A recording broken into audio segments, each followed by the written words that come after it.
There are stories they don't want you to know about Michael Hayes. Stories of backstage clashes, wild nights, and the dark side of wrestling's golden age. Consider this your backstage pass. Let's rewind to the 80s, when Hayes burst onto the scene as part of the fabulous Freebirds. These guys were rock stars. They brought a whole new energy to tag team wrestling with their over-the-top personalities, their rock and roll attitude, and their groundbreaking Freebird rule. But Hayes was more than just a wrestler. He had this amazing ability to get inside the fans' heads. He knew how to get them pumped up, tell a good story, and make wrestlers super popular. That's why he became such an awesome manager. Remember the Hardy Boys? Those high-flying guys? Hayes helped them become superstars. And when Farouk was in charge of the Nation of Domination, Hayes made them even cooler. He even helped the Godfather come up with his crazy hoe train thing. But hey, let's also address the elephant in the room. He's super talented, no doubt, but he's messed up quite a few times. He said some things that were racially offensive, especially towards Mark Henry, and that got him in hot water. People were really upset, and he got suspended. It makes you think about how important it is to be respectful in wrestling, and everywhere else, really.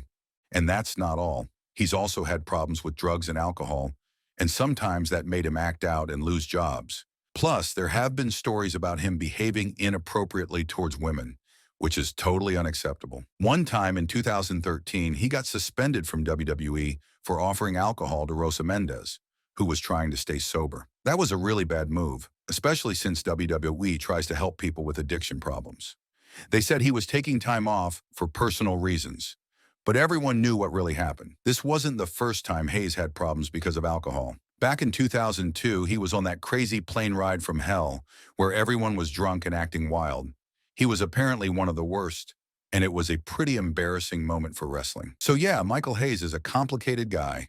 He's done amazing things in wrestling, but he's also made some serious mistakes. Now let's talk about another recurring issue: Hayes' behavior on the job. Over the years, there have been whispers, sometimes loud ones, about inappropriate comments and unprofessional conduct, particularly toward women in WWE. While the details of these allegations often stay behind closed doors, the reports suggest a pattern of behavior that's hard to ignore. If true, it's the kind of behavior that creates an uncomfortable, even hostile, work environment. This is where Hayes' legacy gets even more complicated. On one hand, he's a creative genius who's helped shape WWE's biggest moments. On the other, these stories of misconduct make you wonder how many people have been hurt by his actions behind the scenes. If there's one thing Hayes has never been shy about, it's his opinions. As a key player on WWE's creative team, he's been involved in countless storylines and character arcs, but his strong personality has also led to plenty of clashes with his colleagues. Some say these disputes are just part of the creative process in a high-pressure industry. Others believe Hayes' approach can be abrasive, even divisive. There have even been times when these clashes reportedly impacted the product we see on TV. Imagine what could have been if everyone had been on the same page. Still, Hayes' passion for wrestling is undeniable. It's just that sometimes it's come at a cost. So here we are, looking at the two sides of Michael Hayes. On one hand, you've got the trailblazing wrestling legend. This is the guy who revolutionized the business with the fabulous Freebirds, introduced entrance music as a major part of wrestling, and played a huge role in shaping WWE's modern era. But on the other hand, there's the man whose career has been repeatedly overshadowed by controversy. The allegations of racism, the struggles with substance abuse, the reports of inappropriate behavior, it's a lot to take in. For fans, this creates a tough question. Can we celebrate Michael Hayes' contributions to wrestling while acknowledging the harm he's caused? Or do these controversies cast too dark a shadow over his legacy? For the real fans, I request you to stay a little longer because here we have a quick rundown of his epic career. Born on March 29, 1959, Hayes wasn't just a wrestler. He was a rock star of the ring, a charismatic leader, and a creative force behind the scenes. Today, he's a senior producer and vice president of creative writing and booking for WWE. But let's rewind to where it all started.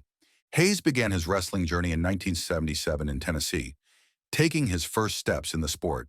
A year later, he toured Germany with the Catch Wrestling Association, but the real turning point came in 1979 when he joined Mid-South Wrestling.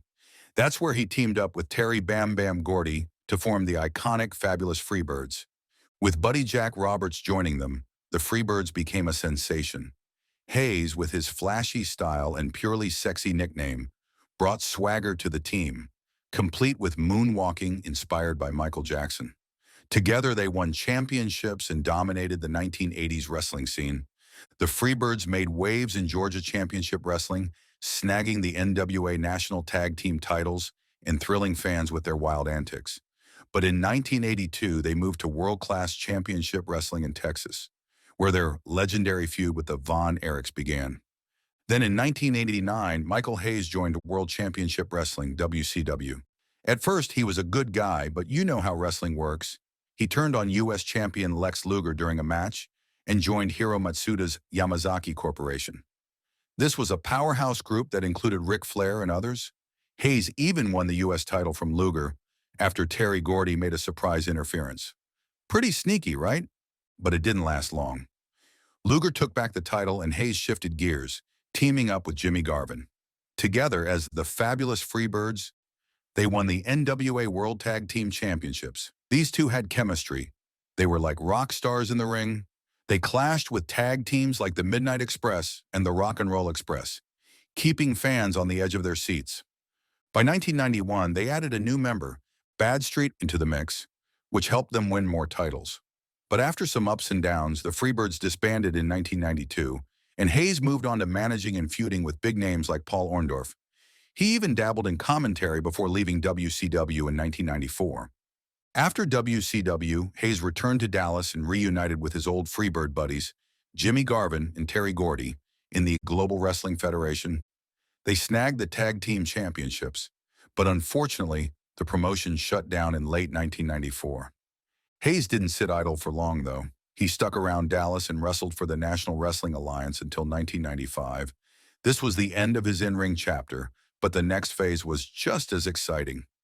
In 1995, Hayes joined the WWF, but not as a wrestler.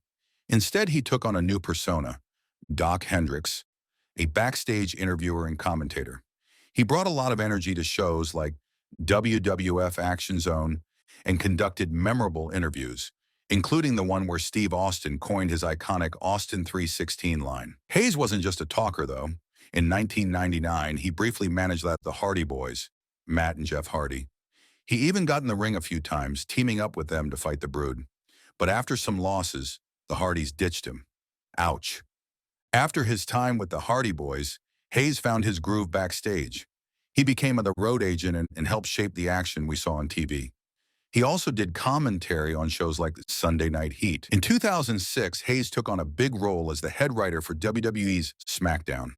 This was a major gig, and his creativity shone through in the storylines he helped craft. Over the years, he made occasional on-screen appearances, like getting into it with Edge, or joining Ricky Steamboat for a special segment. But mostly, Hayes stayed busy making magic behind the scene.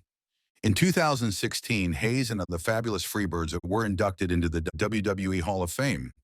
It was a well-deserved honor for a group that brought so much energy and charisma to the tag team scene. Hayes gave a heartfelt speech alongside Jimmy Garvin, cementing their legacy as legends of the business. In 1998, after taking a break from wrestling for 4 years, Hayes made his return to the ring. This time, he decided to work on the independent circuit, a place where many wrestlers go when they're not signed to a major promotion. Hayes reconnected with his old tag team partner, Terry Gordy, and the two teamed up once again. They joined the Bad Boys of Wrestling promotion in Wyoming, marking Hayes' return to the wrestling scene. One of Hayes' big moments during this time came on May 8, 1999, when he faced off against the Honky Tonk Man at the Superstars of Wrestling event. Hayes came out on top and won the match, much to the delight of his fans. This was a memorable moment for him, as it showcased that even after his time away, he still had what it took to be a top competitor in the ring. In early 2000, Hayes and Gordy continued their journey together in Oklahoma Pro Wrestling. On January 21st, they found themselves facing the famous Hardy Boys, one of the most exciting and successful tag teams in wrestling at the time. Unfortunately for Hayes and Gordy, the Hardy Boys came out victorious in this match, but it was a testament to Hayes' resilience and his ability to keep wrestling at a high level, even after years away from the business. While Hayes' wrestling career was taking off, he also had a passion for music. In 1987, when his entrance theme, Bad Street USA, became a hit among wrestling fans, Hayes decided to turn that success into something more. He recorded and released an album titled Off the Streets. This wasn't just about putting out a record. Hayes also went on tour to promote it, performing live concerts with his backing band, the Bad Street Band. Fans who loved Hayes in the ring now had the chance to see him perform on stage, and it was a whole new side of him that they hadn't seen before. An interesting moment in Hayes' music journey came in 1988, when Pro Wrestling Illustrated magazine published an article by Dave Rosenbaum. In this piece, Rosenbaum humorously visited the box office of one of Hayes' concerts to survey the kind of people who would actually attend his shows. The article added a lighthearted touch to Hayes' music career, showing that his wrestling fame was starting to spill over into other areas of entertainment. Fast forward to 1992, Hayes teamed up with music producer Darwin Connert to record a duet called Freebird Forever. This song was a tribute to the Freebird legacy, which was so important to Hayes in his wrestling career. It was part of the Slam Jam 1 album released by WCW, which featured various songs related to wrestling themes. But Hayes' music career didn't end there. In 2011, he released another song, this time dedicated to his late Freebird partner, Terry Gordy, who had tragically passed away in 2001. Gordy died of a heart attack caused by a blood clot, and his loss deeply affected Hayes. The song, titled Freebird Road, was a heartfelt tribute to Gordy, and it was produced again with Darwin Connert. The song was inspired by Johnny Van Zant's Brickyard Road, and even had permission from Van Zant to use the concept. The music video for Freebird Road was especially emotional, as it took fans on a trip down memory lane, showing Hayes' love for his Freebird brother, and including footage from Gordy's grave, where Hayes reflected on their years together in the ring.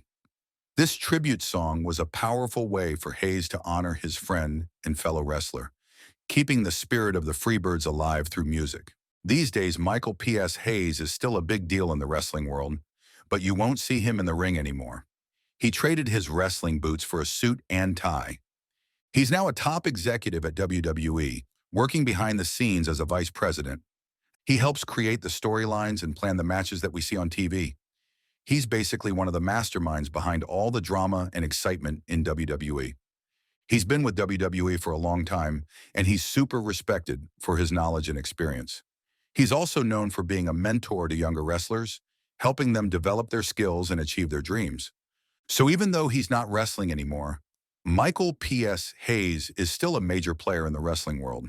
He's using his creativity and passion to entertain millions of fans around the world, and he's leaving a lasting legacy on the industry he loves. Thanks for watching as we took a look back at Michael P.S. Hayes' career.